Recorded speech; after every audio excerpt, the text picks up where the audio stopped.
Thank you. Thank you very much for this opportunity. It's been really a pleasure for me to be part of the Center for the Human Past here and part of SCAS.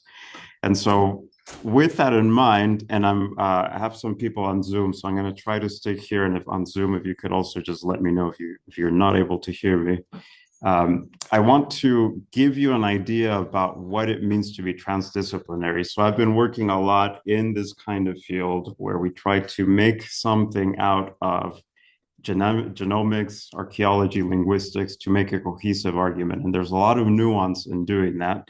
So I will focus in on the main project that I proposed for the Swedish Collegium, which was on what I call the Austronesian problem, or more broadly speaking, Austronesian languages and their dispersal, and how that ties to some of the cultural record that we see archaeologically. So with that in mind, then I'll review primarily the linguistic and archaeological evidence for Austronesian. There's a lot of genomics that's tremendously interesting. I'll touch on it, but you have your own expert here with Dr. Max Larena. So some of what I will discuss will be complemented later in some of the findings that we're working on together. And I'll give you two case studies, one in the southern part of the Philippines, in the island of Mindanao. It's the second largest island. And then another within the largest island, island of Luzon, and particularly in the highland region or the Cordillera region, and give you some idea of the kind of work we've done and perspectives for future work.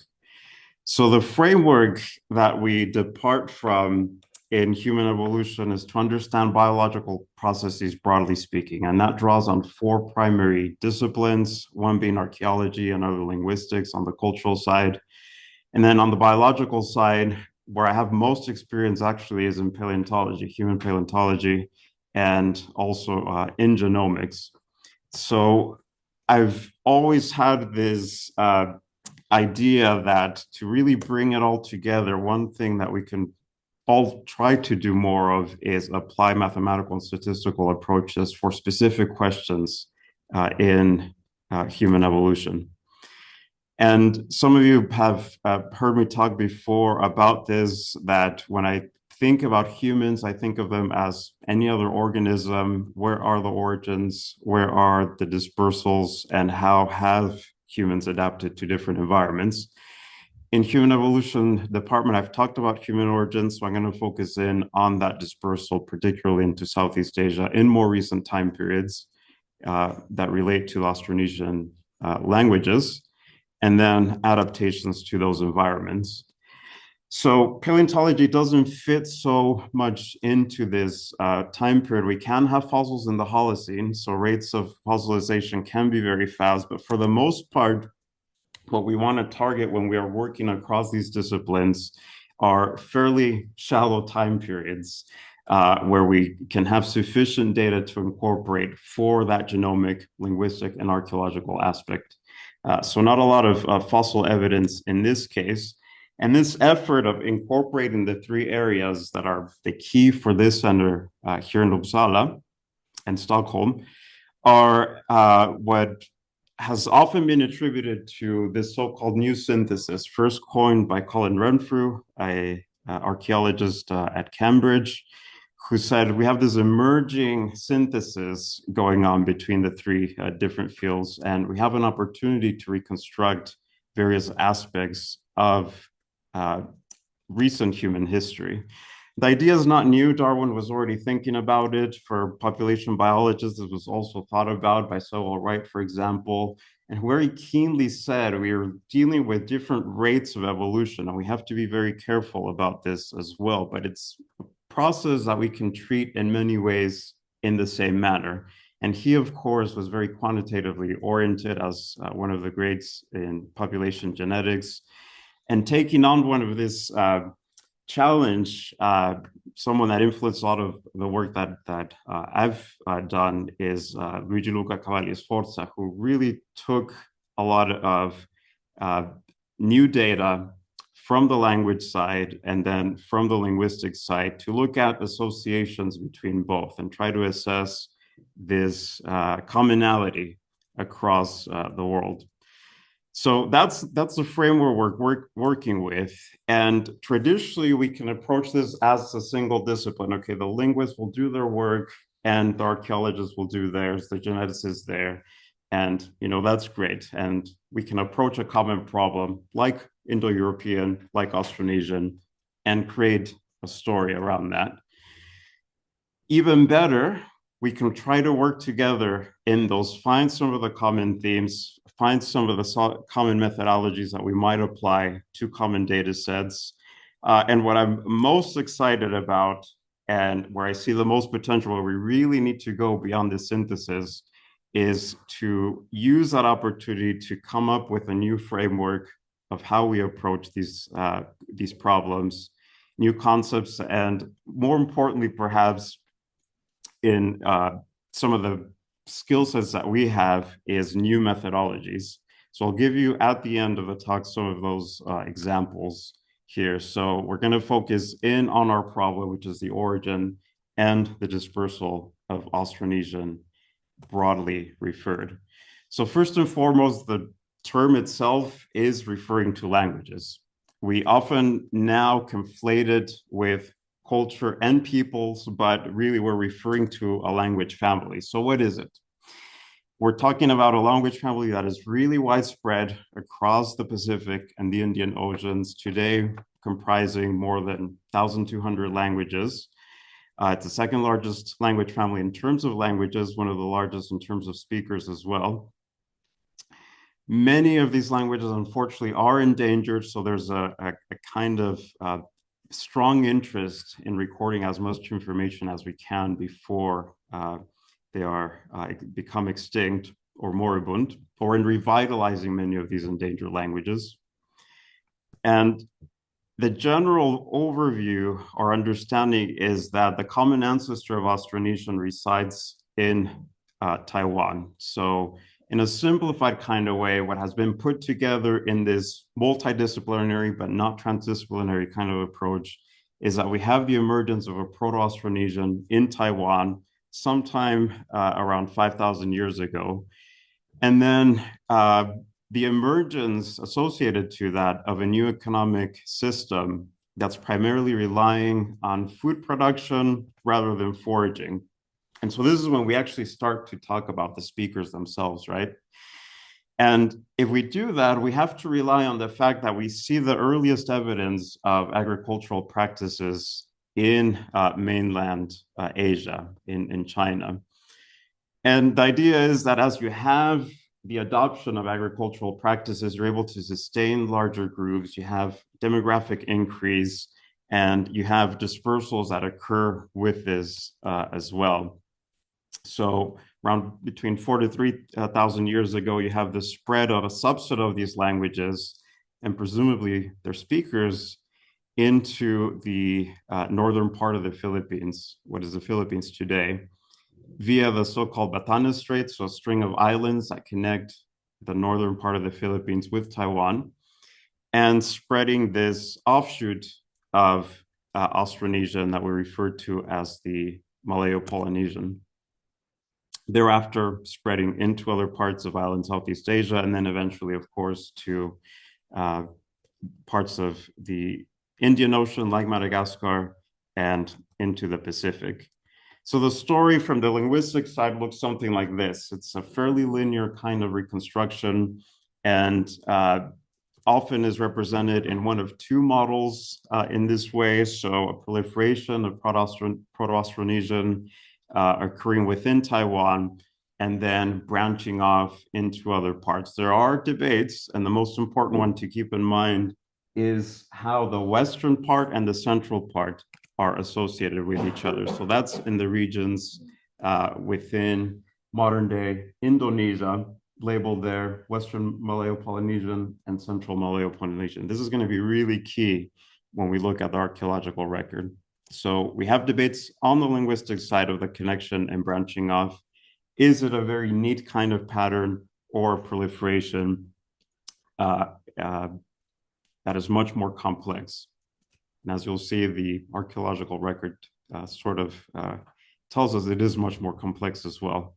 So, I can't tell you all of the details of the linguistic reconstructions, but even within these smaller branches of Austronesian, there's isn't complete consensus, and of course, this is going to be highly dependent on the data and methods that's being used on just the linguistic side. But in general, the reason why this is so interesting is because when this new synthesis was proposed, it was often modeled on what was being observed on the Indo-European side. And there was a proposal that worldwide we're seeing these dispersals of languages and agricultural practices at the same time, that it's not just unique to Indo-European, but that we could observe in this very different context, tropical island context in Southeast Asia, or in the sub-Saharan context within Africa, the Bantu expansion. So now the question is, to what degree are we observing languages and peoples and culture expanding in the same way? Are we dealing with something that is very uniform and that we can track very clearly, or is it much more complex than that? I think you probably know the answer to that, so we'll go into that now. So on the cultural side, material cultural side, Austronesian is often linked to the appearance of two primary material types. One is the so-called red-slipped pottery, and the other that's most talked about, particularly on the genetic side, is the Lapita cultural complex, which we see around 3.5 thousand years ago. The type site, so just as we have type specimens for fossils to refer to a species, we often have type sites as well in referring to this complex that we've defined archaeologically. Type site is actually New Caledonia, but the oldest are in the Bismarck archipelago off of the mainland of Papua New Guinea. And this is what it looks like. These are some of the artifacts. It's characterized by these dentate, so-called dentate, which takes, you can think about like a small pen and making incisions around, and a lot of different kinds of patterns. And then you see some of that red slipped coloring on some, and these are typically what are some of the key characteristics that are used to make these affinities between different sites across Southeast Asia. And the argument has been made also for the northern Philippines and the Mariana Islands, for example, Guam included therein. And here are some of those examples. Again, just as with the language part, a lot more details to go into, but as a general overview, this is what we can consider here. So we have on the southern part, this Lapita complex, not quite a Lapita example in the north, connecting the Philippines and Mariana, but this red slipped kind of typology.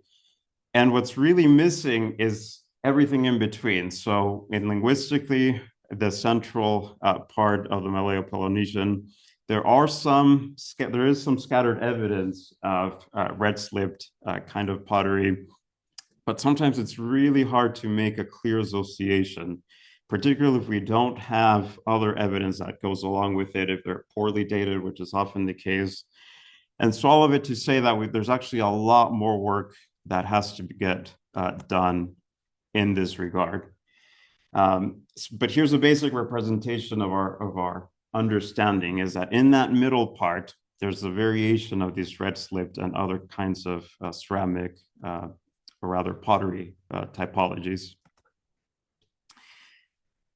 When we try to put it together, nonetheless, the picture that has emerged is one of two scenarios widely discussed. One is that we have the emergence of agriculture in the mainland. We have the dispersal via Taiwan into Southeast Asia, and a fairly linear, uniform process with a package of peoples, languages, and culture all at once. And then a much more nuanced scenario where we probably have multiple dispersals into different parts of the island. And this is where we really begin to question then whether we can treat Austronesian as a linguistic, as a cultural, and even a genetic package, because evidence is proving much more complex than that. What we're likely seeing instead is that movement of peoples has been quite dynamic over the Holocene through these maritime environments. And if that's true, we should expect to find a mismatch between our data sets, particularly if we're looking at a very low resolution. But at a high level, we can say, okay, there is some correlation. When we start collecting data, then we would expect to find some mismatches. And something that has always troubled me, and Max, for example, is that a lot of the archaeological work is greatly sampled in the northern part of the Philippines and pretty well in Indonesia, although considering the number of islands that they have, they still also have a long way to go. But you can notice this huge gap in the southern archipelago of the Philippines. And so this is one of the areas where we wanted to concentrate. But when we do look at what is available, there too, we do not see archaeologically, looking at the radiocarbon dates, which are the ones that are shown here, of where we see some of these typologies emerge first and what follows. We don't get that very nice out of Taiwan picture going southward. And instead, there seems to be an influence from the southern part of the Indonesian archipelago congruently with what is happening in the north in Taiwan and Luzon. This is broadly consistent with what Max and others have said about the genetic record. So in very deep time, we have the early dispersal of modern humans into the Philippines, probably via two distinct routes. And then it's much later in the terminal Pleistocene and the Holocene that we see subsequent dispersals. So we're not seeing a unidirectional kind of spread really at any point, and we shouldn't necessarily expect it for Proto-Austronesian, if we refer to it at this case, or Proto-Austronesian speakers.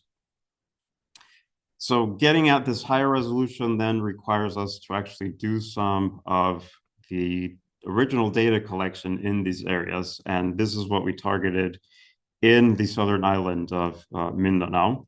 So where you see that star right there, that's the field site I'll be talking about. And for me, this was particularly interesting because this is the only place, so within a few kilometers of the site, where you have populations of the so-called Negrito original inhabitants of the archipelago, individuals that have a higher Denisovan component and that are called such Negrito because when the Philippines was colonized by Spain, they emphasized their difference in phenotype, particularly the dark skin, with reference to the name or to the word black in Spanish, and to their small stature, the diminutive ito in Negrito, and other phenotypic characteristics that we see in the northern part of the Philippines, but not as much in the south. And so this was a very good reason for us to look in that location as well. So that's what I'll turn to next. And what we did was to look at 3 different sites that had been previously excavated before of different time periods. And so we knew we would find things because they were excavated in the 90s. And we wanted to use new methods to get at this kind of sequence. We don't have a very deep sequence in one single site, but by putting them together, we could try to get at this. Panutongan being the youngest and Escalon being the oldest. At Escalon, there had been previous work with mitochondrial DNA identifying this haplotype. There had been some dating, and you can see that it's around 2.6. So certainly not when we would expect the earliest Austronesians on the island, but relatively old compared to some of the other samples in the region. And there's quite a few human remains that were discovered there. So here are some. There are long bones, and based on this assessment, it was determined to be a fairly tall individual and a tall male without many affinities to the modern day Negrito populations, including the Mamanwa that live there today. So we went back in 2023. Most of the sediments are gone at the site now, so we didn't really find much that we could look at. There is one additional human bone that we will try to sample for DNA. And then the others we can hopefully also study that are now in the museum in Manila, in the capital of the Philippines.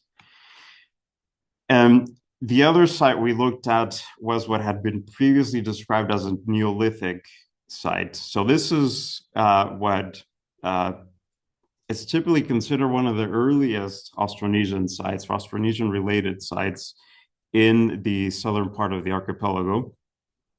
And you see some of those images from these previous reports on the left-hand side, on the right-hand side. When we went in to inspect it, we sure confirmed that there's a lot of pottery. There's a shell midden, and so we wanted to look more at that. And that's part of a dissertation of one of the graduate students in my group now, James Kepler, who was pictured in the previous slide. And indeed, most of what we found were earthenware artifacts, meaning that they're not going to be as recent as some of the other types that you see outlined in B through E. B is very characteristic, the blue and white of the Ming Dynasty. So we know there's a lot of movement in recent time periods, but what we're interested in is some of those earlier time periods as represented in A. Now, it doesn't look like Calapita. We don't see the red slip type there. Here are some of the other kinds of artifacts that we find. There are different motifs. And so we're at a process at the moment of just cataloging what we find and characterizing the diversity in some of these motifs. And of course, getting some radiocarbon dates to actually place them contextually in time. Some of the other kinds that are found, so some representing what's been referred to as a grain or rice motif. So certainly post-agriculture at this time, net motifs, probably not associated to any of the early Austronesian or Neolithic in other parts, but this is to be determined with more of work that's ongoing. And then where we knew we would definitely find a lot of human remains. So at Amos Look Cave, we did find some, but we found primarily ceramics. But at the site we knew where we would find a lot was in the site of Panutonga. So nowadays it's an open air site. It was originally excavated in the 30s. At that time, 63 burials were identified. It was a massive undertaking in terms of how much was recovered. And what was interesting is that there were 3 distinct burial practices. And so it was hypothesized that we're probably dealing with 3 different occupation time periods. This is one of the questions we had. There hadn't been a lot of archaeological scientific work on it in terms of dating, for example, one radiocarbon date. And so we're looking to do more of that. And so first thing was to really just lay out where we wanted to target. And so this is looking at a top view. It's today an elementary school. And we knew the units that had been opened before. We knew where human burials had been identified. We certainly were not going to reopen everything, but we were going to target at least one type of burial so that we could try to radiocarbon them and ideally sample them for DNA to test whether they could be attributed to different time periods, different occupations, and to see the affinities that they had. Again, thinking about the kind of population continuity. Do we have, for example, some more associated with modern day Mamanwa populations, and then more broadly in Southeast Asia, what affinities do we find? So these are at the end of our work. You can see some of the units that we opened, and it's hard to tell, but there's an entire skeleton here at the bottom. That was the most complete. We were in for some surprises where we thought we would find things we did not. The other surprises was we were reaching the water table. And so we had to extract a lot of the water as we were excavating. We found some of the dugout coffins that had been described, but not always skeletal materials. So that's going to be a limiting factor in going forward. But we do have sufficient to sample, and that's something that will be done here in Uppsala. Perhaps the most surprising thing for us, however, was that when we looked at the previous work alongside ours, we realized that we're actually dealing with a Hispanic era church. And so there's a foundation that had been established there before. And so the question is, all the burials are within that. And this was not uncommon for Spaniards to build either on top of an existing cemetery or to build a church and conduct burials of some of the indigenous groups. So the plot thickens in some sense because what we don't know is, okay, we might have different occupation time periods. We might have different individuals that are being buried in their particular traditions by the Spaniards. So these are questions that are left to be addressed. And so the outline from the side of Panotongan, where we were on the left, is what you see matches with a nearby church just north in the island of Leyte up there on the right. We still don't know who built it. We've looked at some of the historical records of the Jesuits, for example. No mention of it. So there's a lot of humanities-based work that's going to be conducted there. You know, did a typhoon bring down this church? They just didn't rebuild it. Was it perhaps some Muslim invaders? We don't know. And so this is an interesting topic for a more historically oriented archaeologist. So at the moment, it's part of dissertation work, but there will certainly be more to be done. So to summarize what we did is that what we're still doing is assessing the production method of some of these ceramics, an inventory of the different motifs, and then as I mentioned, try to make some, if we're successful in extracting endogenous DNA, some assessment of the affinities of these individuals, not only in Panotongan, but hopefully also in some of these earlier sites. And of course, ascertain that they are of the time period that has been either characterized before or characterized culturally based on the material record. Now, in the north of the Philippines, one of the interesting aspects there is that when we look at populations, you sample Filipinos today, this is the work of Max, you definitely find both within Negrito populations, which are the ones that are actually labeled, and then those other circles are non-Negrito populations that might have some contribution from a Denisovan heritage or Negrito admixture as well. But there are some that don't seem to show that at all. And those reside primarily in this highland region of Luzon. And these populations have been used to make the argument that if you look at their affinities with some of the other populations in the southern parts of Southeast Asia, Indonesia, for example, and off the coast of Papua New Guinea, it would seem logical that you have to have this Austronesian expansion through the Philippines. And so, sure, it makes sense in some regard, but this is really more a hypothesis that needs to be tested, particularly because as you've seen on the linguistic side and on the archaeological side, it doesn't seem to quite match up. We're finding a lot of complexity in the southern part of the archipelago. And so this is also a story that will be brought forth in a future presentation, I presume, by Max. We have some very interesting results. But just very briefly about what we did, we were sampling some of the so-called fire mummies. And so there's a tradition in this part of the Philippines of both encasing an individual and putting them in these overhangs very far up on mountains. So you see an example here on the right-hand side of a lot of coffins that were built up. And inside of these coffins were mummified individuals. So it's one of a very old tradition. We usually think of traditions of mummification in other parts. We don't associate the Philippines with this, but it's one that's actually quite prevalent. And that unfortunately is also under threat in terms of conservation. So on the left-hand side, you see some efforts to bring this into a tourist industry. Effects of climate change are impacting their preservation. And so we approach this in two ways. One, as a heritage preservation effort in documenting at least one individual. Here, you see some familiar faces. So in the coffin is the individual we were interested in. This is what the individual looks like. And so not only are they mummified, but they have a lot of tattoos in their bodies.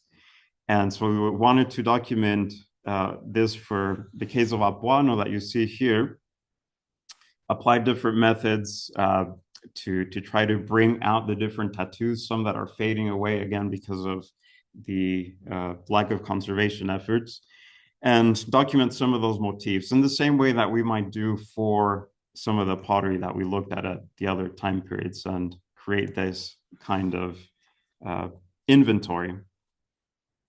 So there again, we will we already have some results, but we will look at some of the affinities of these individuals in the Cordillera, how that fits. Does it fit with the kind of inference that was made before, that an expansion would have to occur through the Philippines, and then also established that chronology. Okay, so far I've really given you an idea of things that we're doing sort of independently. We're still acting in an interdisciplinary way, but not so much in a transdisciplinary way. So now I want to transition to that. And in the case of motifs, one of the reasons we are interested in creating this kind of inventory is because while it isn't a form of language, and the earliest Austronesian language is not very old, written language, it is conveying some kind of information that could be relevant in terms of understanding communication and more broadly ideas, perhaps beliefs and values of a population. So while we may not be able to get at an exact reconstruction of Proto-Austronesian, can we actually get to some shared symbols based on how they're producing their artwork in general, whether it be pots or whether it be tattoos. And this inspiration came from work where I was for some years as a scientific coordinator in the Center for Advanced Studies in University of Tübingen in Germany, where we said, okay, we know that with language, standard linguistic methods, we're not going to ever get to a Paleolithic kind of language. We know we cannot reconstruct the protoform, at least not in a very good way. But at the same time, we see all these evidence for symbols ranging between 30 to 50,000 years across the archaeological record, both within Europe, in Africa, in Asia. This is the time period where we have a really strong proliferation of symbolic art. And many of these we don't understand at all. And so can we build a category, rather an inventory, to say something about what they could mean, how much information they can portray, and then perhaps most importantly, are they being used in a sort of combinatorial way? So some early form of syntax. This was a very, let's say, high risk kind of project, but the colleague that led this, Christian Benz, ended up getting an ERC for it. So he's currently engaging in that. And so this is the inspiration that we're drawing on. And one example of thinking in this kind of transdisciplinary way of, okay, what can we do to actually create a new method or a new way of analysis to get at some of these kind of intractable questions. And then the other, and I'm going to finish here because I know I'm out of time, but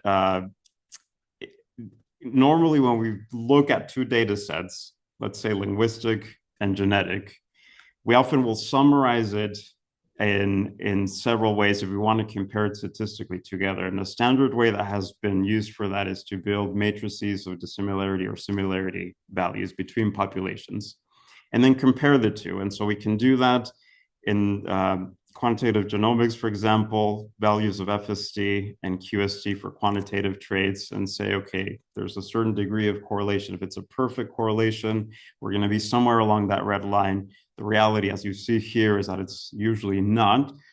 This is taking traits across mammals. There is some correlation nonetheless. And so it's kind of work that we've done a lot. I've done in my work, primarily looking at genomics and morphology.